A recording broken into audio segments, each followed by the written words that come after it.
The following is a presentation of the Eagles Sports Network.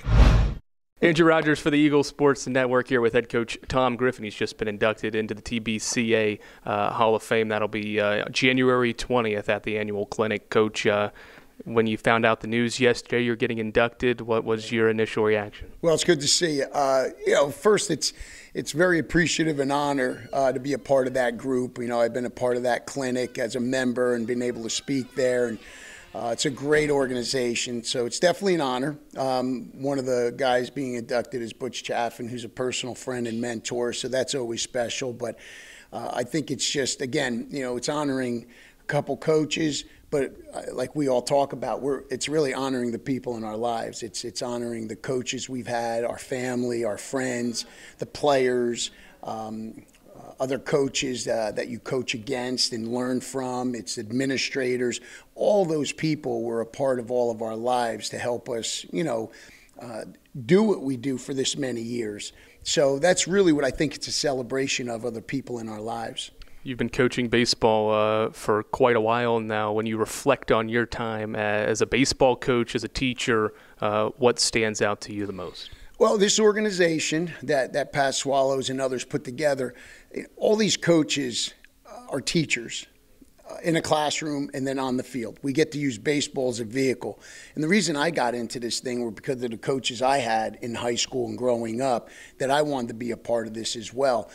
Using the sport to teach life lessons, being able to compete and all the things we learned from playing sports. So, that's been the biggest thing, is just passing it on. It was passed on to me. Hopefully we're passing it on to our coaches and to our players that we have, to make them the most productive citizens, fathers, and husbands they can be when they get done, in our situation, when they get done with college. You mentioned the connections you have built over the years, and that's how you kind of gain knowledge sometimes, is building connections and people that have come before you. Is there anybody that stands out, a group of people that stands out that you picked up the most knowledge from that you've been able to build off of now? Wow, that's a great question. And, 35 years of coaching, there's a lot.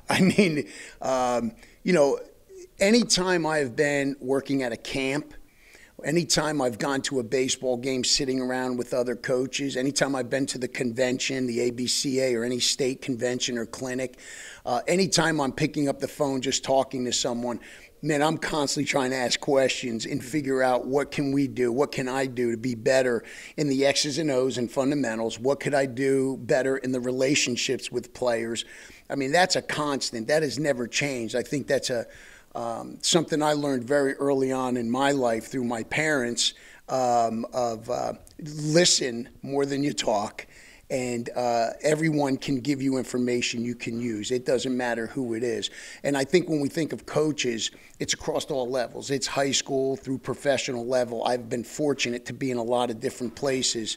And that's one of the things I've really made sure I do, is to listen more than I talk and to ask more questions to better myself.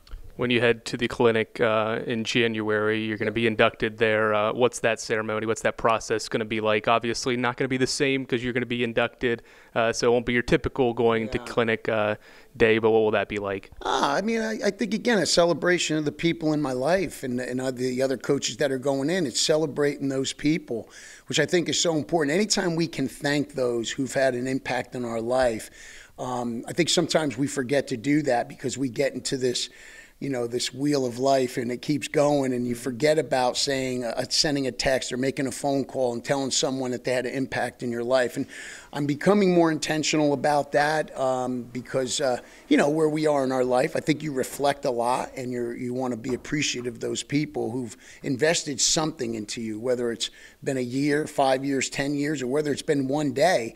It's appreciating that and not forgetting that every person that I've come in contact with has really impacted me one way or another. And so I'm really grateful. It's a God blessing for this, no question about it. And again, a chance to thank those. Before I let you go, I'll ask you about the guys you're going to coach this season. You've been preparing them through fall ball this fall season. What have you liked about what you've gotten from the returning players, but then also the new faces that you've been able to see for the first time? Yeah, it's been good. I think everybody in the fall, it's great because we haven't played a game yet, so everything's optimistic. No lineup has been made, so no one can complain right now. So the fall for baseball is one of the best times of year because everyone feels like they have a shot, which they do. It's gone very well. I think our upperclassmen have done a good job in showing the road to the young guys coming in about the culture and the expectations.